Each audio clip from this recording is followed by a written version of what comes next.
बिस्मिल्लाहिर्रहमानिर्रहीम बिस्मिल्लाहिर्रहमानिर्रहीम अल्हम्दुलिल्लाहि रब्बिल आलमीन वस्सलातु वस्सलामु अला नबिय्यिना मुहम्मद व आलिहि ताहिरीन व ला सियमा बक़ियतुल्लाहि फिल अर्दीन अल्लाहुम्मा सल्लि अला मुहम्मद व आलि मुहम्मद अम्मा बाद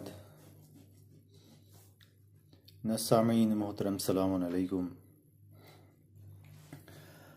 हमारा जो पिछला दर्स था उसमें हमारी जो गुफ्तगू थी उसका उन्वान था तौहीद का माना, तौहीद की मीनिंग एंड जब्र और इख्तियार। ये थोड़ा सा हमने बहस की थी इसके ऊपर। अजीज़ान, आज का जो हमारा मौजू है उसका नाम है क़ज़ा और क़दर। ये हमारा जो सब्जेक्ट है कलाम अक़ायद, इस सब्जेक्ट का ये बहुत ही इम्पोर्टेंट टॉपिक है जिसका नाम है क़ज़ा और क़दर। बहुत से लोग इस टॉपिक से आशना होंगे और बहुत से लोग आशना नहीं होंगे। तो चलें इसको देखते हैं और खुलासे के तौर पर इसको पढ़ते हैं। देखिए, सबसे पहले इसकी मीनिंग बताते हैं, फिर उसके बाद इसकी तौज़ीह देता हूं मैं। क़दर का क्या माना है और क़ज़ा का क्या माना है। क़दर का माना है लुगत में अंदाज़ा या साइज को बोलते हैं क़दर अरबी में, और तकदीर हम बोलते हैं किसी की तकदीर लिखना ये वो। तो तकदीर का अरबी में माना होता है नापना किसी चीज़ को, मेजरमेंट, या किसी चीज़ का अंदाज़ा लेना। या लुगत में जब आप देखेंगे तो आपको मिलेगा किसी चीज़ को एक मुअय्यन साइज में, एक फिक्स्ड साइज में बनाने को बोलते हैं तकदीर। और दूसरी मीनिंग क़ज़ा की क्या है। क़ज़ा को लुगत में कहते हैं आखिर तक के पहुंचाना या ख़ज़ावत करना, यानी एक चीज को उसके एंड पॉइंट तक के पहुंचाने को बोलते हैं क़ज़ा। क़ाफ ज़ाद अलिफ, क़ज़ा। अब तकदीर इलाही से क्या मुराद है, तकदीर इलाही का क्या मतलब है। तकदीर इलाही का मतलब यह है कि खुदावंद ने हर चीज को, खुदावंद ने हर चीज के लिए इस दुनिया पर एक खास अंदाजा, एक खास महदूद वक्त और एक खास महदूद जगह बनाई है कि कुछ सबबों के या कुछ वजहों के असर की वजह से धीरे धीरे वो वजूद में आती है। यानी एक चीज के पैदा होने के लिए जो एक खास जगह या एक खास वक्त की ज़रूरत जो होती है वो खुदावंद मुतआल ने बनाई है, और उसके पैदा होने के लिए जो जिन वजहों की ज़रूरत होती है वो भी खुदावंद मुतआल ने बनाई है। इसको बोलते हैं तकदीर इलाही। क़ज़ा इलाही क्या होता है, खुदा की क़ज़ा क्या होता है। इससे मुराद ये है कि एक चीज़ को वजूद में लाने के लिए जो सबब और जो शराइत ज़रूरी होते हैं उनके पूरा होने के बाद खुदा उस चीज़ को आखिरी मरहले में पहुंचाता है। इसको बोलते हैं खुदा की क़ज़ा, यानी क़ज़ा इलाही। ठीक। अब इस तौज़ीह की बिना पर तकदीर का मरहला जो है वो क़ज़ा के मरहले से पहले आता है, और ये मराहिल बहुत ही धीरे धीरे होते हैं, एकदम से सडनली, ऑल ऑफ सडन नहीं हो जाते हैं। मिसाल के तौर पर एक बच्चे का पैदा होना, देखिए सबसे पहले क्या ये धीरे धीरे होता है, एकदम सडनली नहीं हो जाता है। देखिए मिसाल, सबसे आपको मालूम है बच्चे के पैदा होने में क्या प्रोसेसेस होते हैं। सबसे पहले खुदावंद ने खुद कुरान मजीद में फरमाया है कि इंसान सबसे पहले नुत्फा था, यानी स्पर्म की फॉर्म में था, एक गंदा पानी था। फिर जब वो रहम मादर में जाता है, फिर उसके बाद वो रहम मादर में वही गंदा पानी के लोथड़े में तब्दील होता है, और फिर उसी गोश्त के लोथड़े पर हड्डियां बनने लगती हैं, हड्डी चढ़ने लगती है, और फिर उसमें खुदावंद मुताल रूह डालता है, वो अक्ल आती है और फिर वो हरकत करने लगता है। तो ये धीरे धीरे ये प्रोसेस, ये मरहला चलता है। तो ये तो था इलाही, खुदा की तकदीर और खुदा की ख़ज़ा का माना। अब इसके बाद यही क़ज़ा और क़दर जो है वो दो तरीके से होती है, दो टाइप की होती है। एक तो क़ज़ा और क़दर इल्मी और दूसरी क़ज़ा और क़दर आइनी या खारिजी इसको बोलते हैं। ठीक, तो अब देखते हैं क़ज़ा और क़दर इल्मी क्या है, फिर उसके बाद क़ज़ा और क़दर आइनी हम पढ़ते हैं। इल्मी क़ज़ा किसको बोलते हैं? इल्मी क़ज़ा खुदावंद मुताल किसी चीज को वजूद या खुदावंद मुताल किसी चीज के वजूद को किसी खास वक्त और खास जगह में बनाने का इल्म रखता है, और उस चीज के वजूद में आने के लिए जो सबब और शराइत लाजिम हैं उन सारी चीजों का भी इल्म रखता है। यानी एक पेड़ के बनने के लिए या एक पेड़ के वजूद में आने के लिए जिस जगह और जिस वक्त का दरकार होती है उसका इल्म खुदा को है, और उसके जो सबब होते हैं, उस पेड़ के वजूद में आने के जो सबब और जो शराइत लाजिम होते हैं उसका भी इल्म खुदा वद मुताल को है पहले से। तो ये तो था क़ज़ाए इल्मी, इल्मी क़ज़ा। क़दर इल्मी का क्या मतलब है?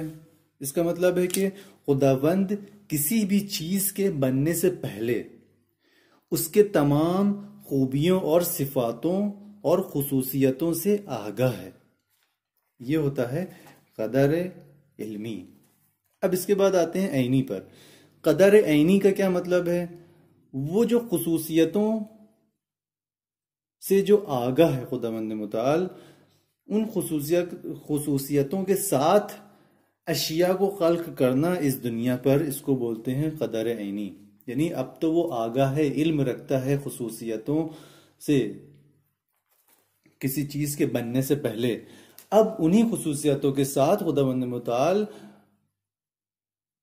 उस चीज को खल्क करता है, इसको बोलते हैं क़दर ऐनी। यानी इस दुनिया पे लाना, इसको बोलते हैं क़दर ऐनी।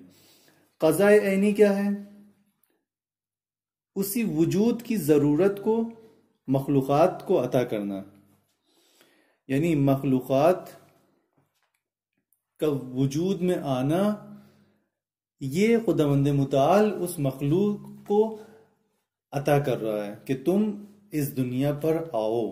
यानी ये जो बख्शिश है खुदावंद मुताल की कि वो दुनिया पर आ रही है एक मखलूक, ये खुदावंद मुताल की दी हुई बख्शिश है, इसको बोलते हैं क़ज़ाए ऐनी।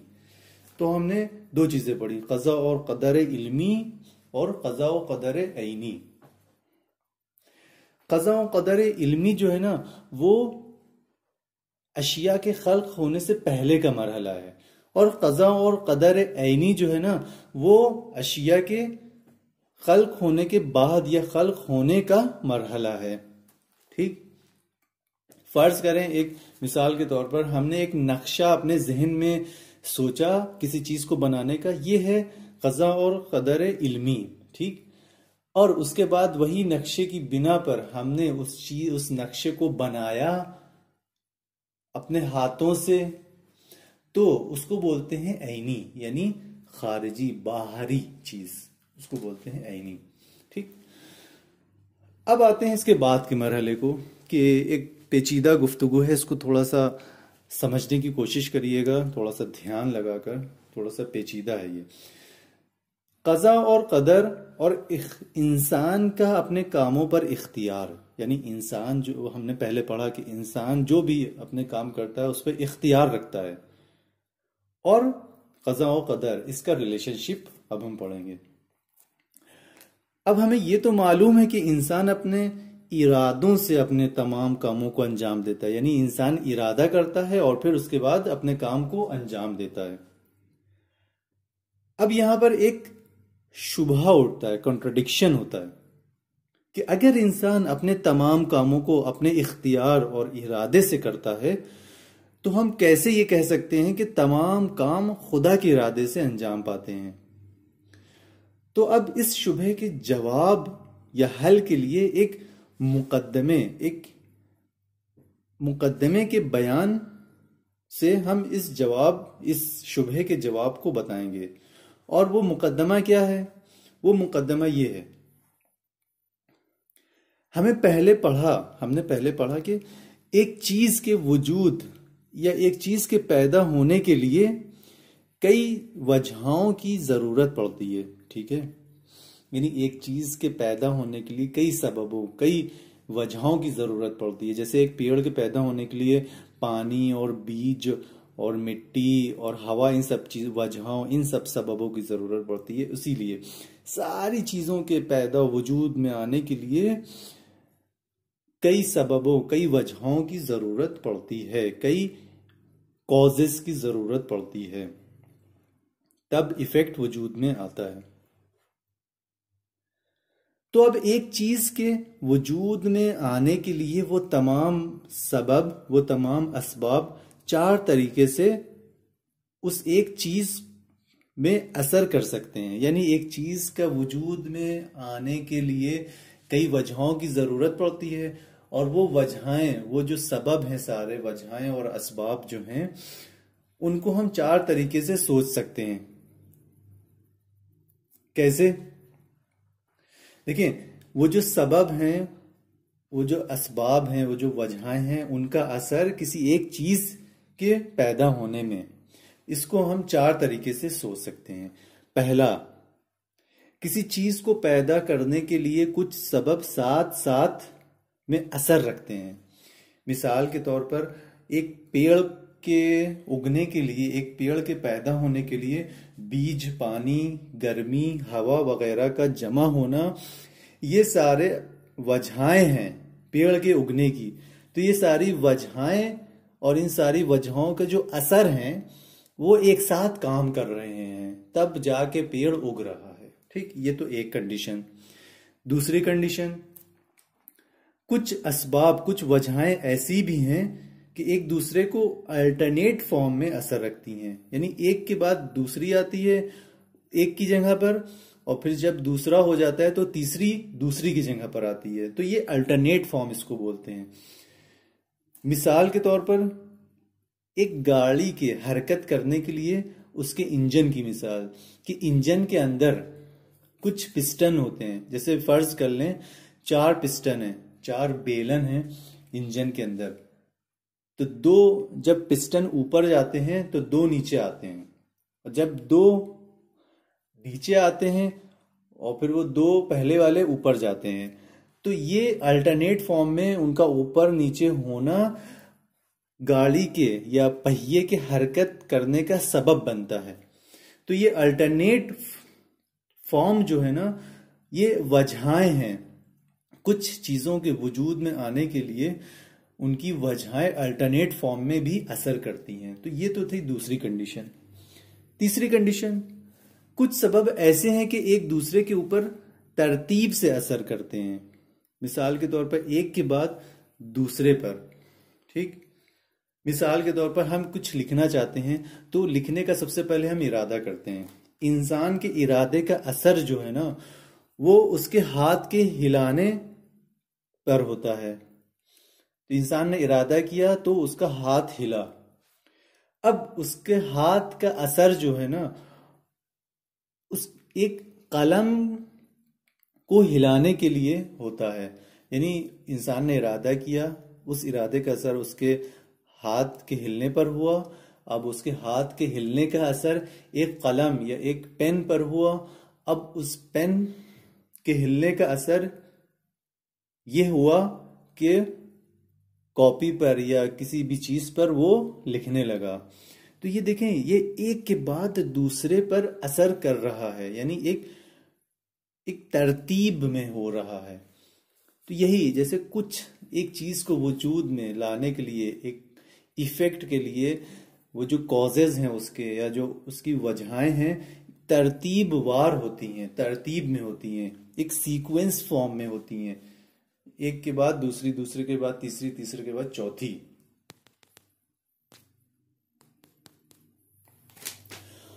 और चौथी जो कंडीशन है वो ये कुछ वजहें, ये जो असबाब जो एक दूसरे के ऊपर असर तो करते हैं, वो सारे सबब और असबाब का वजूद एक दूसरे के ऊपर डिपेंड करता है। ठीक है, ये भी तीसरी की तरीके है। मगर इसमें क्या फर्क करता है, इसमें वजूद सीक्वेंस फॉर्म में है, वर्टिकल फॉर्म में है, यानी एक के बाद दूसरा जो असर कर रहा है, यानी एक का असर दूसरे के वजूद को ला रहा है और दूसरे का असर तीसरे के वजूद को ला रहा है। ठीक, देखें तीसरे में क्या हो रहा था, तीसरी कंडीशन में हमने इरादा किया, हाथ हिला, हाथ हिला तो कलम हिला, कलम हिला तो कुछ लिखा। ठीक, अब देखें हमने इरादा किया तो उसका मतलब ये नहीं है कि हमारा हाथ वजूद में आया, हमारा हाथ हिला तो इसका मतलब ये नहीं है कि एक पेन वजूद में आया, पेन पैदा हो गया।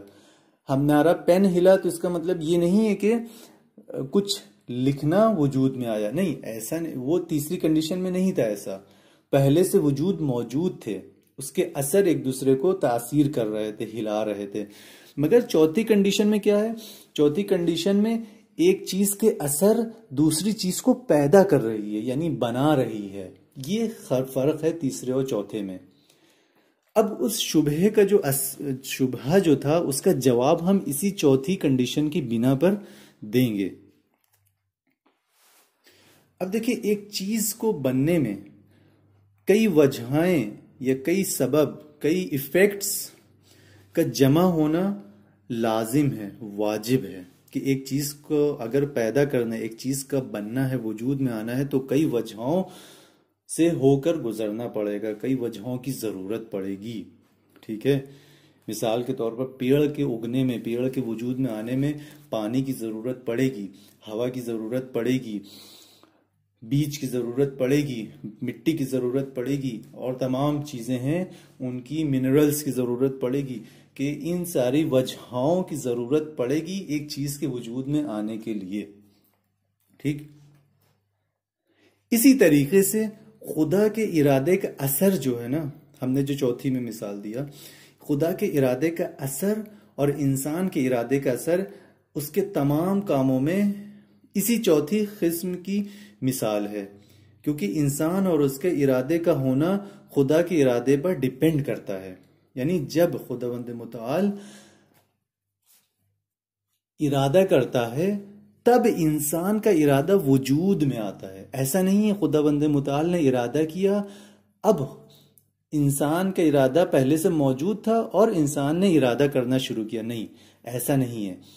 चौथी कंडीशन की बिना पर हम ये कह रहे हैं कि जब खुदावंद मुताल ने इरादा किया, अब इंसान का इरादा वजूद में आया, यानी इंसान के इरादे को पैदा करने वाला खुदावंद मुताल है, इंसान का इरादा पहले से मौजूद नहीं था। इस शुबहे का हल यही है कि सबसे पहले हमें क़ज़ा और इरादे, खुदा के इरादे को समझना होगा। क़ज़ा इलाही क्या है, हमने क्या बयान की थी पहले, यानी खुदावंद मुताल उन तमाम कामों को ईजाद करने वाला है, उन तमाम कामों को बनाने वाला है एक खास वक्त में, ना कि उन कामों को अंजाम देने वाला है। यानी इंसान जितने भी काम अंजाम देता है वो इंसान अंजाम देता है, मगर उनको खल्क, उन कामों को खल्क करने वाला खुदावंद मुताल की जात है, वो इंसान खल्क नहीं करता है उन कामों को।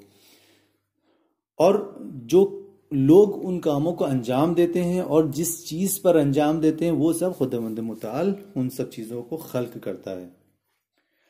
और अब जब एक काम को करने के लिए इंसान इरादा करता है तो उसके इरादे को पैदा करने वाला खुदा है, ना कि इंसान।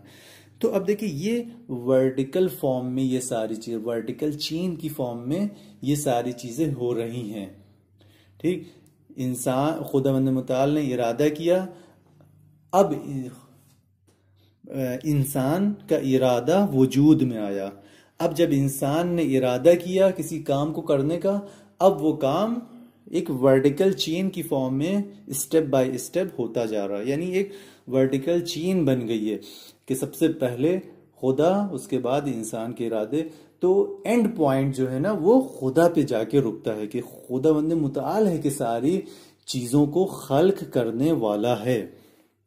तो अब हम ये शुबहा बना नहीं सकते, ये कॉन्ट्रडिक्शन नहीं बना सकते कि खुदावंद मुताल का इरादा और इंसान के इरादे में क्या फर्क है। तो यही फर्क है, खुदावंद मुताल इरादा करता है, उसके इरादे का मतलब ये है कि इंसान का इरादा वजूद में आता है। यही फर्क है अजीजों। हाँ अजीजों, ये तो था आज का दर्स, और बहुत ही सादा ज़बान में मैंने इसको क़ज़ा और क़दर के मरहले को बयान किया, मौजू को और उन्वान जो है हमारा क़ज़ा और क़दर, इसको बयान किया कि ये सख्त पेचीदा बहस है थोड़ी सी। इस जो हमने जो चार जो स्टेप बताए, चार जो कंडीशन बताई, उसको अच्छे से आप सुनिएगा, देखिएगा। अगर कुछ इसमें मज़ीद खुलासे की अगर ज़रूरत हुई तो आप मुझे बता सकते हैं मेरे नंबर पर, मैं उसको ज़्यादा तोज़ी देने की कोशिश करूँगा। अब इसके बाद जो हमारा गुफ्तगू होगी वो है अदल इलाही पर, और ये हमारा तौहीद की बहस का आखिरी गुफ्तगू होगी इसके बाद अदल इलाही पर। उसके बाद हम नबूवत की बहस शुरू करेंगे इंशाअल्लाह। वसल्लल्लाहु अला सय्यिदिना मुहम्मद व आलिहि ताहिरीन।